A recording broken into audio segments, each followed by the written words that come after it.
Good morning guys. Today is Friday morning. So ang oras natin ay 5:30 AM. So nga pala umalis tayo kaninang madaling araw ng 2 AM dahil ang appointment natin sa delivery ay 11 AM dito sa Winnipeg.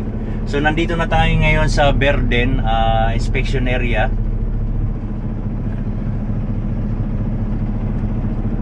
Ito ang first load check natin sa sa truck. So huminto muna tayo dito para mag load check, tire check. Pero bago naman ako umalis, naghigpit ako ng strap. So nagbaon nga pala tayo ng apple. So yun. Oo nga pala guys, may nagtanong sa atin na nabasa ko kanina madaling araw. Shout out kay Ben Bunsalan. Ang sabi niya, "Sir, kumusta po? Sir, may tanong lang po ako. Pwede ba ako makapag-apply sa Canada kahit walang experience sa abroad? Pero dito sa Pinas, nagda-drive pa rin ako ng trailer. 6 years experience. Pangarap ko kasi makapunta ng Canada." So yun, magandang katanungan yan dahil alam ko marami nangangarap sa atin na makarating ng Canada. Pero shoutout nga pala muna kay Henerhebia ng Edmonton. Shoutout sa iyo pre. Salamat at napapansin mo yung mga video ko. At shoutout nga pala sa kaibigan ko, tropa ko, kasamahan ko sa Qatar na si Butch Timbol. Yan, shoutout sa iyo Butch. Si Butch nandyan sa Ontario ngayon, dito rin sa Canada. At syempre shoutout sa mga tropa kong Green Point Ready Mix sa Qatar. Yan, magkakasama kami nila Butch sa Qatar. Yan. So yan, teka, hindi pala, on duty ko muna to, itong ilag ko. Duty inspection. So yun, ang sagot ko kay Ben ay pwede Ben, kahit wala kang experience sa abroad, pwede ka makarating ng Canada. Yun, ang hinihingi lang naman ng agency or employer ay at least meron kang 3 years current work or present work as a trailer driver. Yun. Dahil marami na dito sa mga kasamahan ko mula 2014, 2013 or 2014 na may mga kasamahan kami na nakarating na dito sa Canada or dito sa company namin na first time nila mag-abroad dito kaagad sa Canada. May mga video ako niyan, Ben. So wala namang mawawala kung mag-a-apply ka. Wala namang placement fee, walang processing fee. Ang gastos lang natin medical, biometric at mga iba-iba pang mga requirements, NBI, ganon. So hindi mo kailangan magpunta pa kung saan bansa kung ang pinapangarap mo talaga ay Canada. Kaya pwede. Yun nga lang, hindi yan katulad ng Middle East na halos buwan-buwan may nag-hiring papunta sa Saudi or basta Middle East. Dito weather lang, minsan may hiring, minsan wala. Kasi matagal ang process ng papunta dito sa Canada dahil meron pang LMIA, yung ibang company kailangan ng IELTS. So depende sa employer kung kailangan ng IELTS o hindi. Pero dito sa amin noong 2018 nag-ano ng IELTS. Pero ngayon itong mga parating dito, mga may visa na, ay walang IELTS. So yan lang talaga, tiyaga lang talaga ang pag-apply. Kaya kung mag-apply ka ng Canada, siguraduhin mo na hindi ka magre-resign sa company mo kasi kailangan talaga ng current work at least 3 years. Kaya yung advice ko sa ibang mga nag-apply, kung pangit man or mababa sweldo nyo sa pinanggalingan yung trabaho, dyan sa trabaho nyo ngayon, tiyagaan nyo lang kung may pangarap kayo mag-apply ng Canada, dahil yan ang hinihingi, at least 3 years current work. Shoutout nga pala kay Kuya Marcelo, tinatanungan niya pala, Marcelino, shoutout pala kay Kuya Marcelino ng US. Tinatanong niya kung anong haba daw ng truck and trailer natin. So dito sa pop trailer, itong pop trailer, meron tayong 28 feet. Then itong lead trailer ko ay 32 feet ang haba. Then itong clearance niya na to, 3 feet ang haba. O nga pala, naka-overhang yung load natin ng 3.5 feet. Naka-overhang para yung bigat niya papunta dito sa lead at hindi tayo ma-overweight sa drive. So yun, bali ang total ng haba ng trailer hanggang truck ko ay 83 feet. Kasama na yung moose bumper nun. Pero kung walang moose bumper, truck and trailer lang ay 82 feet. So, iano ko na rin yung load capacity ng trailer natin. Dito sa pop double axle ay 17 kg ang load limit natin diyan. Then dito sa 3 axle sa lead trailer, dahil 3 axle siya, ang load capacity natin dito ay 24,000 kg. Yan. Truck and load na yun, trailer and load na yun. Then dito sa drive natin, ito 17,000 kg. Ayan, tren. Haba yan, nasa 3 feet, 3 kilometer ang haba niyan. So dito sa drive natin,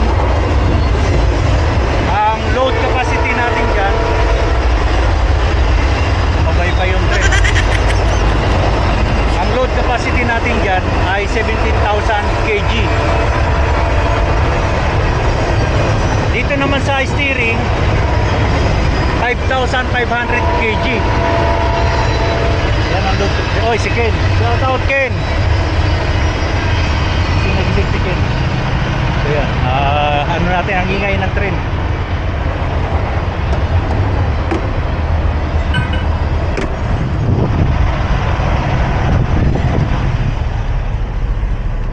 So yun, ang total ng load natin, load and trailer ay 63,500 ang load capacity natin. Overall yun, 63,500 kg. So yun, truck, lead trailer, pop trailer with moose bumper, 83 feet ang haba niya.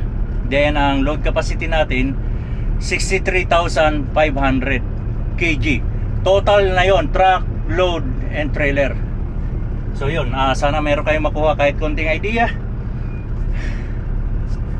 Babiyahe pa tayo, kailangan ma-deliver natin to 11 AM.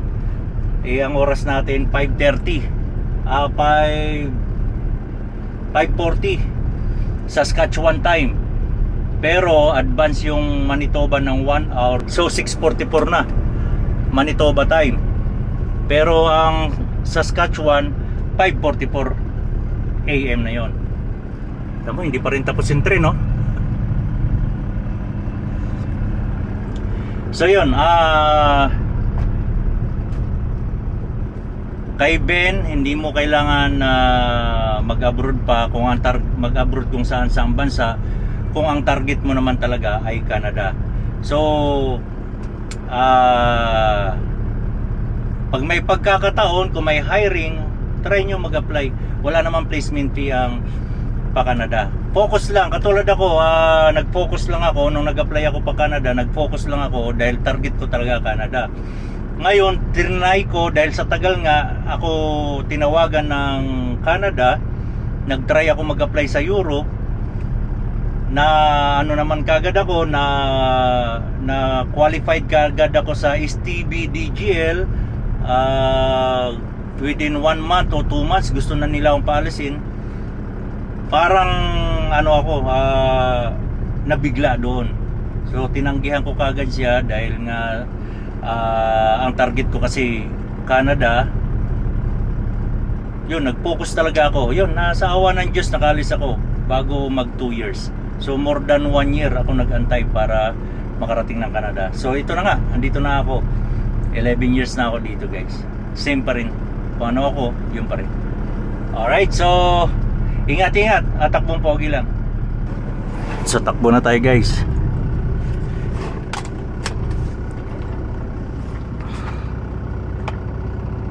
Yan, primera ay pumasok, dandan ang atang paa. Yan, pasok na.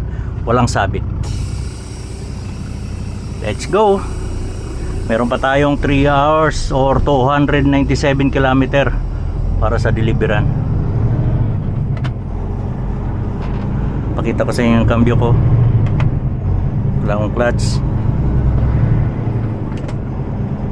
Ayan.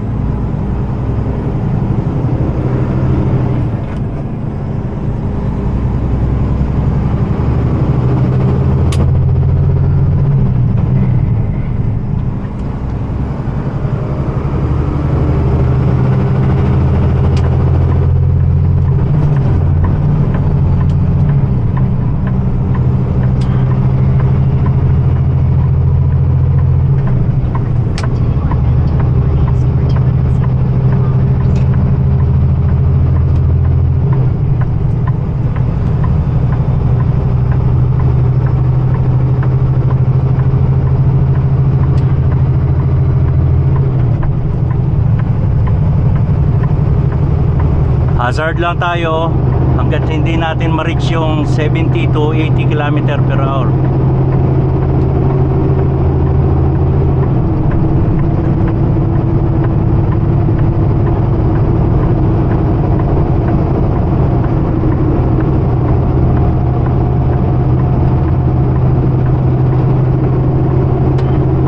Low.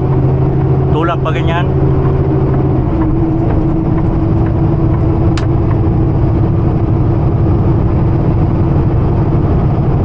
Splitter, overdrive.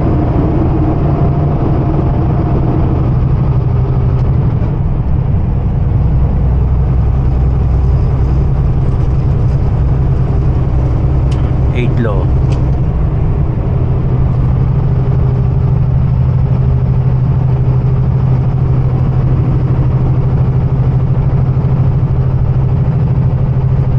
Walang katao-tao, no? Walang ano, dahil madaling araw pa. Or 6:49 AM dito sa Manitoba.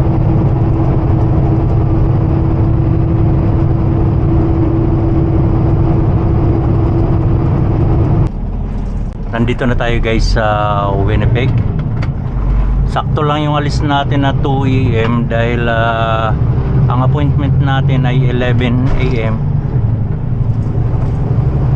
Ang appointment natin ay 11 AM. Sakto ang oras ngayon ay 10:13 AM. Ano na lang, 3.5 kilometer na lang. Nandun na tayo sa Universal Reload. Ito ang Winnipeg. Medyo busy na rin yung mga kalsada nila.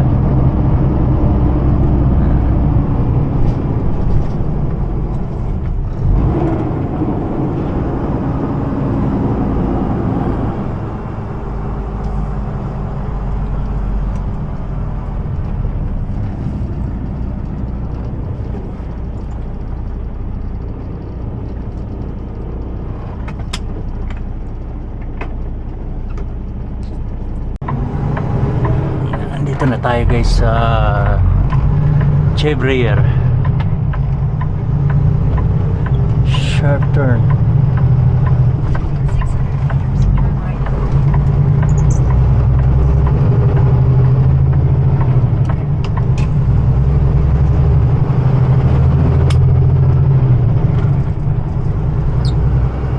500 meter na lang, nandyan na tayo sa deliveran natin.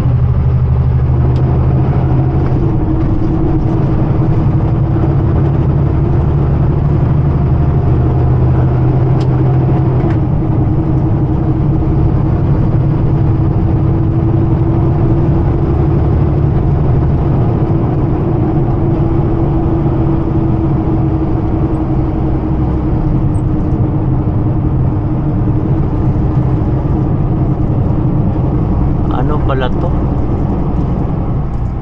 Cersei. Take the second right, and your destination will be on the left.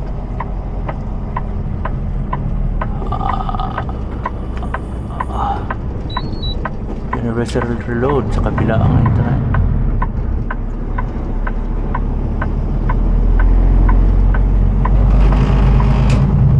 500 meters, turn left on Hamlin Street. Dito pala entrance only. Okay.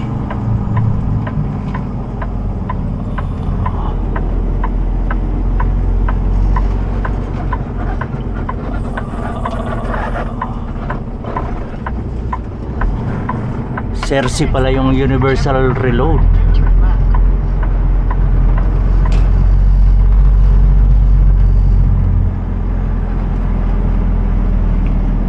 Saan tayo pupunta?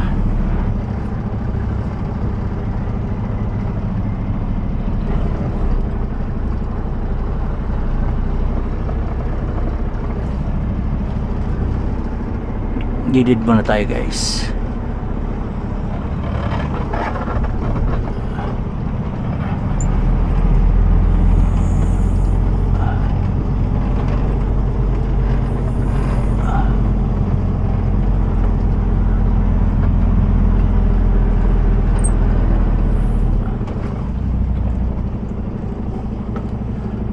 Ayan.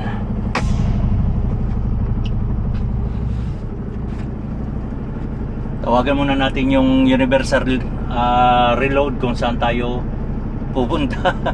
First time ko. Siguro itong 11 years ko dito, second time o first time ko tong nag-deliver dito sa Universal Reload. Kaya hindi ko alam kung saan tayo pupunta ngayon guys. Lakarin daw natin guys yung opisina. Tayo sa opisina. Iwan ka lang dyan, Ken.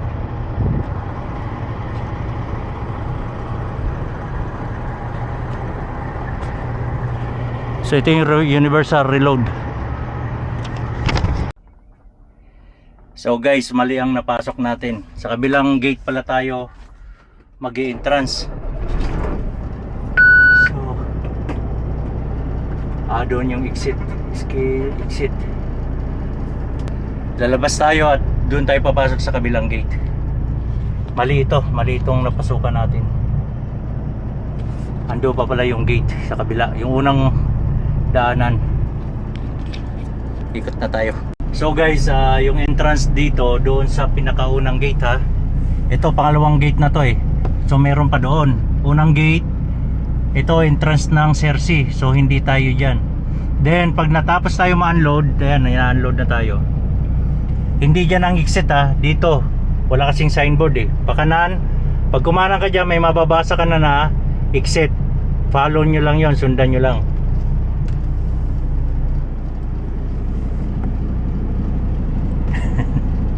Komedyante operator na yun.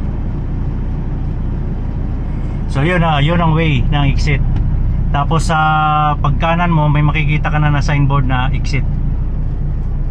So yun, sundan lang natin. Kasi yung isang truck, dito siya lumabas, nag-ikot-ikot pa siya, bumalik, matras ulit dahil akala ko may ayusin pa sa load niya. Yung pala, lalabas na siya, kaya tinuro ko, sabi ko doon yung exit. So makikita naman doon sa no exit. Ito sa gate, mayroon doon, no exit. Ayan, entrance only, no exit. Kaya yun. So sa mga magde-deliver sa Universal Reload, yun, sundan nyo lang to, panoorin nyo. Okay.